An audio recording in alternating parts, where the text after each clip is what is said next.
Okay, so Oppo just dropped something that genuinely caught me off guard, and I think a lot of people are sleeping on this one. This is the Oppo Pad 5 Pro, and when you look at what they are packing into this tablet at this price point, it honestly makes you stop and think about where the Android tablet market is heading right now.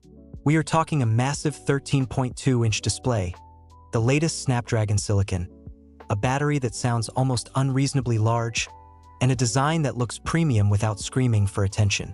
So today we are going deep on everything this tablet brings to the table, what works, what could be better, and whether this thing deserves a spot in your bag. And hey, if you are new here and you love honest tech breakdowns like this one, hit that subscribe button right now and smash the like button. It genuinely helps this channel grow, and I drop content like this all the time, so you do not want to miss it. Alright, let us start with the display, because this is where the Oppo Pad 5 Pro immediately grabs your attention. 13.2 inches. That is a lot of screen real estate, and Oppo is not wasting it. You are getting a resolution of 2120 by 3000 pixels, which gives you around 315 pixels per inch, and honestly that is sharp. Text looks crisp, images look detailed, and if you are someone who uses a tablet for reading, sketching, or even light creative work, this panel is going to feel really satisfying. Now, it is an LCD panel, not OLED, so if you are a contrast snob, you might notice the difference when you are watching content in a dark room. But Oppo compensates with a peak brightness of 1000 nits, which means outdoor use is actually viable here. And then there is the 144 Hz refresh rate, which makes everything feel buttery smooth, whether you are scrolling through feeds, gaming, or just navigating the interface. For the price they are asking, this display is punching hard. Now, the brain powering all of this is the Qualcomm Snapdragon 8 Elite Gen 5 built on a 3nm process. This is serious silicon. We are talking an octa-core setup with the Oryon V3 cores clocking up to 4.6 GHz on the performance side and the Adreno 840 GPU handling graphics. In plain terms, this chip is fast, it runs cool relative to its performance class, and it is more than capable of handling anything you throw at it. Gaming, multitasking, running multiple apps simultaneously, heavy creative workflows, all of it.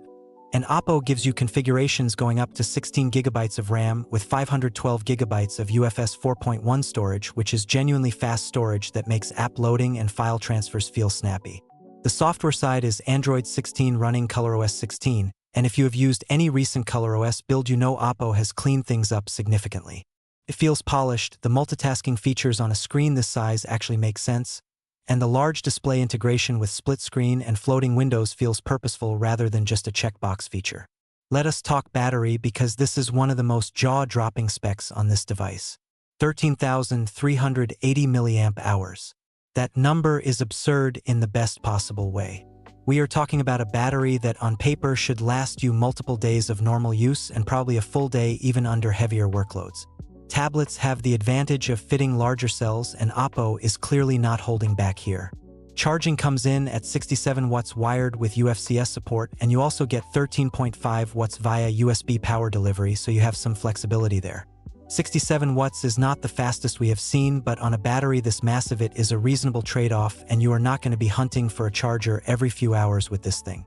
And if you are still watching and finding this breakdown useful, do me a favor and drop a like on this video right now. It takes 2 seconds, and it genuinely helps more people find this content. The connectivity side is solid for a Wi-Fi only tablet.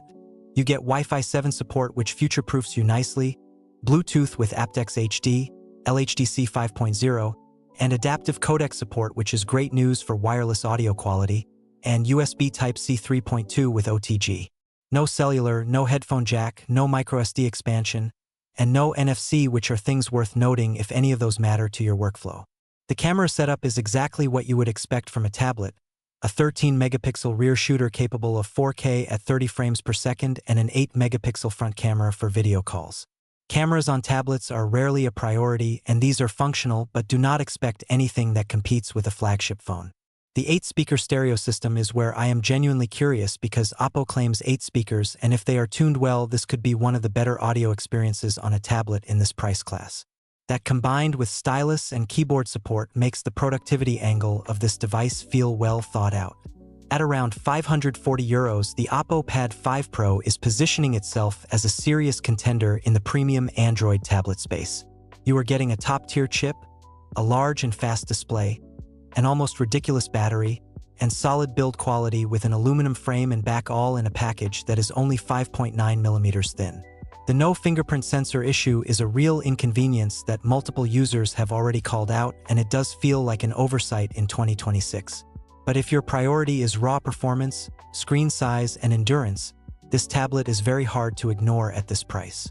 So that is the Oppo Pad 5 Pro, a tablet that clearly has ambitions and mostly backs them up with the specs to match. If you want to see a full hands-on when this hits wider availability, make sure you subscribe to the channel and hit the like button so the algorithm actually shows you that video when it drops. Thank you so much for watching. I will catch you in the next one.